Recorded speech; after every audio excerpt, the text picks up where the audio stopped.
नमस्कार, मैं नेहाल अजीज़ और आप देख रहे हैं INS 24। अभी हमारे साथ मौजूद हैं पूर्वी चंपारण भारतीय जनता पार्टी के विजय कुमार राम। बहुत स्वागत है सर आपका हमारे साथ। जी आपका आपका भी बहुत बहुत धन्यवाद। विजय जी, सबसे पहला सवाल, आप हरसिद्धि विधानसभा से भारतीय जनता पार्टी के सबसे प्रबल दावेदार थे। ऐसा क्या हो गया आपके साथ कि आप पे पार्टी ने भरोसा नहीं जताया? नहीं, हमने तो कभी नहीं कहा कि हम प्रबल दावेदार थे। हम तो भारतीय जनता पार्टी के एक अदना सा सिपाही हैं और टिकट न देना ये तो पार्टी आला कमान का निर्देश है। हम तो भारतीय जनता पार्टी के जस्ट सिपाही हैं। नहीं, चूँकि चर्चा थी कि सबसे ज़्यादा अगर कोई नंबर 1 है जिसको टिकट मिलना चाहिए तो वो नाम आ रहा था विजय कुमार राम का, लेकिन लास्ट मोमेंट पे पूर्व जो प्रत्याशी थे भारतीय जनता पार्टी के, फिर पार्टी ने उनको कमान सौंपा और उनको फील्ड में भेजा। तो निश्चित तौर पे पार्टी ने उनमें कुछ अच्छाइयाँ देखी होगी, उन्होंने पार्टी के लिए समर्पण भाव से काम किया होगा। तो पार्टी का जो हाई आला कमान का जो निर्देश होगा वो तो हम सभी छोटे से कार्यकर्ता को तो मानना पड़ेगा ना। तो इस पूरे मुद्दे पे क्या एक कार्यकर्ता का दिल टूटा है? नहीं तो दिल और चौड़ा हुआ है कि विजय राम ना सही, किशनंदन पासवान सही।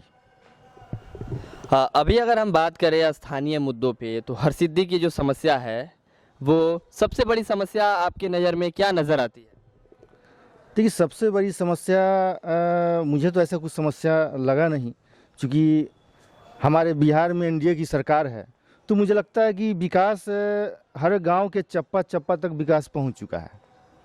तो जो वर्तमान विधायक हैं जिनका राजद ने टिकट काट दिया है, तो क्या वो नीतीश कुमार के साथ मिलके और विकास किया है अपने क्षेत्र का? जी, विकास तो चूँकि आइडियोलॉजी तो नीतीश कुमार का है, तो निश्चित तौर पे विकास तो समाज की अंतिम पंक्तियों तक ले जाना तो हर विधायक का काम होता है। तो निश्चित तौर पर उन्होंने ऐसा किया है। विधायक ने काम किया है, आप स्पष्ट ये कहना चाहते हैं कि राष्ट्रीय जनता दल के जो विधायक हैं राजेंद्र राम, उन्होंने काम किया था? देखिए, जो नीतियाँ हैं सरकार की, जो एक विधायक का काम होता है उसको उस अपने क्षेत्र में उसको लागू करें, तो मुझे लगता है कि उन्होंने किया है। जब अगर वो काम किए तो फिर उनकी पार्टी ने उनका ही टिकट क्यों काट दिया? अब ये तो उनकी पार्टी के जो आला कमान है, पार्टी के जो बड़े बड़े नेता हैं, ये उनका विचार है। मैं तो उस दल से हूँ नहीं, और नहीं मैं उस दल के बारे में कुछ बोलना चाहूँगा। अच्छा, आप उन पे कोई कमेंट नहीं करना चाहते हैं? क्योंकि अब शिक्षा को लेके, रोजगार को लेके काफ़ी बिहार में समस्याएं हैं, लोग विरोध कर रहे हैं, युवा बेरोजगार हैं। तो इस को लेके आपके जो समाज के लोग आते हैं या आपके विधानसभा क्षेत्र के जहां आप अपना काम करते हैं, उस तरह का क्या माहौल है? नहीं, माहौल तो ठीक है, और जो सरकार की नीतियां हैं उससे ऐसा लगता है कि निश्चित तौर पे यहाँ जो इंफ्रास्ट्रक्चर जो हो रहा है, तो निश्चित तौर पे आने वाले समय में युवाओं का भविष्य यहाँ उज्जवल होगा। लेकिन बेरोजगारी बहुत बढ़ी हुई है, इस चीज़ को आप मानते हैं कि नहीं मानते हैं? जनसंख्या भी तो बढ़ी हुई है। तो मुख्य कारण जनसंख्या है बेरोजगारी बढ़ने की, या कोई और कारण है जिससे कि समाज में लोग बेरोजगार घूम रहे हैं, लोग रोजगार मांग रहे हैं? अलग अलग बड़े बड़े नेता अलग अलग दावे कर रहे हैं, कोई 10 लाख दे रहा है, कोई 19 लाख दे रहा है। देखिए, ऐसा है कि यहाँ जो माहौल बना हुआ है, जो विरोधी, चूँकि मैं भारतीय जनता पार्टी का सिपाही हूँ, तो विरोधी दल के जो हमारे लोग हैं वो सिर्फ बेरोजगारी के मामले पे ही अपनी बातों को समाज में रख रहे हैं और आम जनताओं को दिग्भ्रमित करने का काम कर रहे हैं। ये उनका अपना आइडियोलॉजी है, उनका अपना स्टंट होगा, लेकिन मेरे विचार से ये गलत है। तो आपके विचार से बेरोजगारी उतनी नहीं है जितनी बढ़ा चढ़ा के दिखाई जा रही है? जी जी जी जी। फिर आपकी पार्टी ने 19 लाख देने का दावा क्यों किया? तो यहाँ जो हमारे विरोध में जो आए हैं महागठबंधन के जो नेता हैं तेजस्वी यादव जी ने, तो उन्होंने 10 लाख लोगों को रोजगार देने का बात तो उन्होंने किया है। नहीं, चूँकि जो विरोधी दल का नेता है वो तो अपनी सरकार बनाने के लिए बड़े बड़े दावे कर सकता है, हालांकि उनके दावों में भी उतना दम नहीं है। क्योंकि काफ़ी लोग सवाल उठा रहे हैं कि इस इतने पेंडेमिक माहौल में 10 लाख रोजगार कहाँ से देंगे? तो चूँकि आपकी पार्टी ने तो 19 लाख का दावा कर दिया, जी, मैं लुभाने का प्रयत्न है क्या चुनाव में? मैं यही कहना चाहूँगा कि मोदी है तो मुमकिन है। अच्छा, मोदी है तो मुमकिन, इस नारे के साथ कब तक चलिएगा आप लोग? बिल्कुल, विकास तो आप देख ही रहे हैं, हर जगह विकास है। पता नहीं आप लोगों को दिख रहा है कि नहीं दिख रहा है, लेकिन गांव में रहने वाले गरीब गुरबों को तो विकास दिख रहा है। गांव के लोगों को विकास दिख रहा है। अच्छा, मोदी जी की जो स्कीम्स हैं अच्छी स्कीम्स हैं, लेकिन क्या वो धरातल तक पहुंच रही हैं, लोगों को मिल रही हैं? ऐसे 5-4 स्कीम्स आप हमें गिनाइए। देखिए, मोदी जी का सबसे बेहतरीन स्कीम है जो उज्ज्वला गैस योजना है।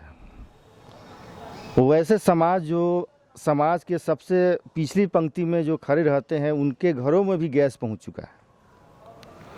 और दूसरा, हमारे यहाँ पीने का जो प्रदूषित जल था उसके जगह पे अब पानी की जो व्यवस्था है, हर घर नल जल की जो व्यवस्था है, वो बड़ा सर्वोत्तम शुद्ध पानी हमारे गांव के लोगों को मिल रहा है। यही नल जल की आप बात कर रहे हैं तो इसमें तो काफ़ी देखने को मिल रहा है कि काफ़ी बड़ा घोटाला हो सकता है।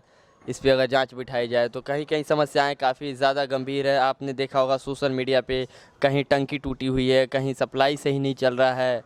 तो इसको लेके लोगों में जिस तरीके का कि स्वच्छ पानी मिल रहा है नहीं मिलेगा, काफ़ी लोगों में शंकाएँ हैं। नहीं, जहाँ तक हमने अपने साथियों के साथ दौरा किया है तो वहाँ तो इसका बेहतरीन सुनियोजित तरीके से पानी की व्यवस्था तय की गई है। मुझे तो ऐसा शिकायत नहीं लगता। क्योंकि अगर हम फिर वापस आते हैं लौट के बिहार के राजनीतिक समीकरण पे, तो इस बार किसकी सरकार? इस बार निश्चित रूप से एनडीए की सरकार बनने जा रही है। 2/3 बहुमत से हमारी पार्टी सरकार बना रही है। आंकड़ा स्पष्ट है, 2/3 बहुमत। जी बिल्कुल बिल्कुल। इतने बड़े स्टार प्रचारक लोग आए हुए हैं आपके पार्टी से, शायद आज से मुख्य प्रधानमंत्री का भी अपना दौरा शुरू हो जाएगा बिहार में। क्या कुछ उम्मीद है आपको प्रधानमंत्री से बिहार के लिए? बिल्कुल बिल्कुल। हमारे आदरणीय प्रधानमंत्री मोदी जी का जैसे ही आगमन होगा, मुझे लगता है विरोधी जितने सारे हैं वो हवा में उड़ जाएंगे। विरोधी पस्त होंगे तभी तो चुनाव हम दमदार तरीके से जीतेंगे ना। मोदी जी से कुछ खास उम्मीदें बिहार के लिए? मोदी जी ने बिहार के लिए बहुत किया है और कर रहे हैं, और उम्मीद है कि वे बिहार के लिए और भी आगे जिस तरीके से कर रहे हैं इस लय को वे बरकरार रखेंगे। अपनी जनता के लिए कोई संदेश? जनता के लिए यही संदेश है कि हम बिहार में पुनः वापस अपनी सरकार बनाएं और फिर ये हमारा बिहार खिलता हुआ बिहार बने। तो ये थे भारतीय जनता पार्टी के एक सिपाही, हालांकि लोग इन्हें नेता भी कहते हैं, समाज सेवी भी है, लेकिन ये खुद को अपना सिपाही मानते हैं। आपको हमारा ये प्रोग्राम कैसा लगा? अपने कमेंट बॉक्स के जरिए हम तक ज़रूर पहुंचाएं। धन्यवाद।